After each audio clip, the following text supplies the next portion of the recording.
Selamat siang. Pada kesempatan yang berbahagia ini, kelas 10 akan menyampaikan laporan, diskusi, tugas sosiologi, membuat video. Selamat menyaksikan.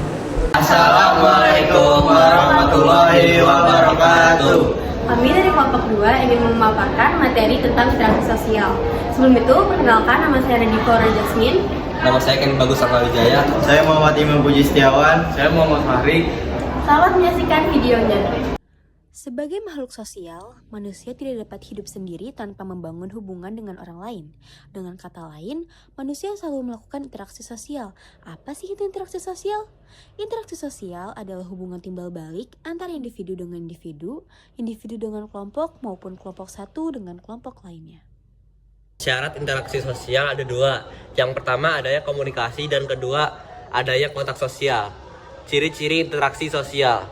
1. Pelakunya lebih dari satu orang dan terdapat komunikasi melalui kontak sosial. 2. Mempunyai maksud dan tujuan yang jelas seperti suatu kelompok yang berdiskusi membicarakan cara penyelesaian suatu materi dengan tujuan dapat nilai yang baik. 3. Ada dimensi waktu, penentu sikap, mencakup interaksi langsung atau primer dan tidak langsung atau sekunder. Seperti komunikasi yang dilakukan secara langsung dan tidak langsung, pasti memiliki efisiensi yang berbeda. Jika secara langsung, online maupun langsung, seperti face to face, Google Meet, video call, voice call, lebih memudahkan kita berkomunikasi sesuatu karena langsung berhubungan dengan orang yang kita tuju dibanding interaksi tidak langsung seperti lewat pesan sosmed maupun WhatsApp dan surat karena bisa saja terbatas jangkauan internet atau kendala lainnya. Faktor yang mempengaruhi interaksi sosial itu ada dua. Yang pertama imitasi dan yang kedua itu ada sugesti. Imitasi merupakan tindakan atau usaha untuk meniru orang lain sebagai tokoh idealnya. Seperti remaja sekarang yang sering meniru gaya hidup, trend fashion, atau perilaku dari influencer di platform seperti Instagram atau TikTok. Seperti imitasi yang kita lakukan dalam cara berpakaian. Yang kedua itu ada sugesti. Sugesti merupakan pemberian pengaruh pandangan seseorang kepada orang lain dengan cara tertentu, sehingga penerima pengaruh akan percaya tanpa pikir panjang. Seperti pada contoh, Kian sedang meminta saran kepada Fahri tentang masalah yang dihadapi. Jika Fahri memberi suatu masukan yang mungkin bisa menyelesaikan masalah Kian akan tersugesti untuk mengikuti saran Fahri. Identifikasi merupakan kecenderungan atau keinginan dalam diri seseorang untuk menjadi sama dengan orang lain secara sadar. Seperti Fahri yang ingin menjadi sama seperti pemain bola terkenal yaitu Ronaldo. Simpati merupakan suatu proses seseorang yang merasa tertarik pada orang lain atau ikut merasakan apa yang dirasakan orang lain. Seperti pada video di YouTube channel Sobat Kuliner yang merasa simpati dengan seorang lansia penjual lumpia sedang sepi pembeli. Ia mengunjungi warung tersebut dan berbicara kepada kakek untuk menghibur dan mengetahui isi hati kakek penjual lumpia tersebut.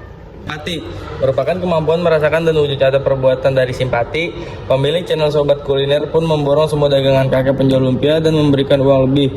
Membuat lansia tersebut tidak henti mengucapkan kata doa terima kasih karena telah dibantu. Selain itu juga, channel Sobat Kuliner membuka pelanggangan dana untuk kakek tersebut. Hasilnya dagangan kakek tersebut banjir pembeli, diajak jalan-jalan ke hotel, merasakan makanan kekinian. Terus dua, ada motivasi, merupakan dorongan rangsangan pengaruh diberikan seorang individu kepada individu lain sehingga orang yang diberi motivasi tersebut menuruti atau melaksanakan. Seperti Pandawara Group yang memberikan pandangan mereka tentang betapa pentingnya menjaga lingkungan sekitar dan untuk peduli dengan lingkungan sekitar, membuat banyak masyarakat termotivasi untuk membersihkan dan menjaga lingkungan sekitar. Untuk interaksi sosial itu ada dua, ada yang menguntungkan dan tidak menguntungkan. Yang menguntungkan ini disebut dengan asosiatif. Asosiatif itu mencakup yang pertama itu ada kerjasama. Kerjasama adalah interaksi sosial yang dilakukan oleh sekelompok individu untuk mencapai tujuan yang sama. Seperti kelas 10A yang berlatih drama project untuk mencapai tujuan kesuksesan pada saat menampilkannya di depan guru-guru. Yang kedua itu ada akomodasi. Akomodasi adalah penyesuaian diri terhadap lingkungan sekitar Akomodasi bisa mencakup beberapa hal seperti A. Toleransi. Toleransi adalah sikap menghargai perbedaan sesama individu. Ini terlihat ketika kegiatan MPLS yang kita lakukan saat awal memasuki SMA Negeri 66 Jakarta, di mana kita semua harus melakukan penyesuaian diri terhadap lingkungan sekitar dan toleransi dengan individu lain karena adanya perbedaan karakter atau perbedaan latar sekolah. Yang B itu ada kompromi. Kompromi adalah kesepakatan yang lahir dari sebuah komunikasi. Ini yang sering kita lakukan ketika mendapatkan tugas berkelompok, di mana kita mendiskusikan kesepakatan tentang apa yang harus kita lakukan dan di mana serta kapan kita akan melakukan tugas tersebut, hingga semuanya tercapai atau selesai. Yang C itu ada arbitrasi. Arbitrasi adalah mediasi konflik yang dilakukan melibatkan pihak ketiga di dalamnya. Seperti di video, Imam dan Fahri terlibat konflik sosial karena perselisihan dan terlibat kekerasan di dalamnya. Lalu, Kian melaporkan ke guru BK untuk membantu proses mediasi konflik pertikaian Fahri dan Imam. Yang D itu ada konsilasi, adalah mediasi konflik yang tidak melibatkan pihak ketiga, namun memilih jalan damai di antara keduanya. Seperti Nadifa yang mengungkapkan kemarahannya kepada Kian karena tidak menjalani piket. Lalu Kian memutuskan meminta maaf kepada Nadifa sebagai jalan damai dan berjanji tidak mengulangi kesalahan tersebut. Yang ketiga itu ada akulturasi. Akulturasi adalah penggabungan dua budaya yang berbeda dan menghasilkan budaya baru tanpa menghilangkan dua budaya sebelumnya. Apakah kalian tahu keturunan Cina Benteng? Orang Cina Benteng pada awalnya datang ke Tangerang lalu bermukim dan memiliki keturunan. Mereka sudah menyatu dengan kebiasaan dan kebudayaan lokal masyarakat sekitarnya seperti etnis Betawi, namun masih mempertahankan dan melestarikan adat istiadat nenek moyang dari Cina. Seperti dalam kehidupan sehari-hari, mereka berinteraksi dan berkomunikasi menggunakan bahasa Sunda dan Betawi. Demikian pula panggilan ence, encim, dan engkong masih digunakan sebagai tanda hormat kepada orang yang lebih tua.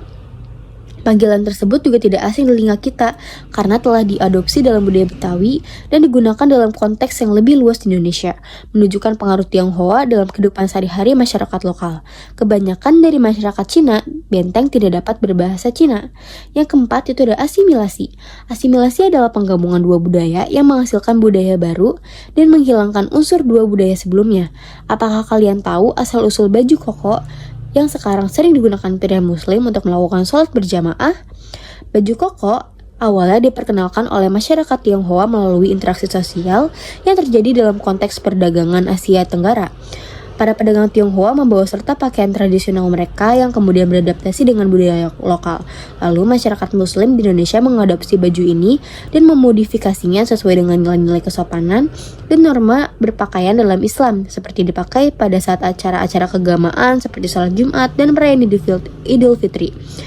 Baju koko ini menunjukkan bagaimana kelompok etnis yang berbeda dapat saling mempengaruhi dan menciptakan identitas baru. Bentuk interaksi sosial yang merugikan itu disebut dengan disosiatif. Disosiatif itu mencakup yang pertama ada kompetisi. Kompetisi adalah persaingan yang terjadi antar individu maupun kelompok untuk memperebut tingkatan tertentu. Contohnya itu ada kompetisi cerdas cermat bahasa Indonesia jenjang SMP yang diadakan oleh Bimbel Belajar Ruang Guru. Di sini para peserta dari berbagai SMP berkompetisi untuk menjadi juara. Yang kedua itu ada kontraferensi. Kontraferensi adalah pertikaian atau perselisihan yang tidak melibatkan dengan tindakan agresif atau kekerasan, seperti Imam dan Fahri yang terlibat pada pertikaian karena sebuah kesalahpahaman dan perselisihan yang terjadi. Lalu Imam melakukan tindakan kekerasan kepada Fahri. Kok ada tindakan kekerasan? Bukannya kontraferensi hanya pertikaian tanpa tindakan kekerasan? Iya betul, kontraferensi adalah pertikaian tanpa adanya tindakan kekerasan. Jika Imam melakukan kekerasan, ini bukan lagi kontraferensi, namun konflik sosial. Apa sih itu konflik sosial?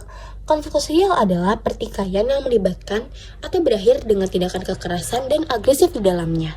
Itulah video dari kelompok kami, kurang lebih mohon maaf. Wassalamualaikum warahmatullahi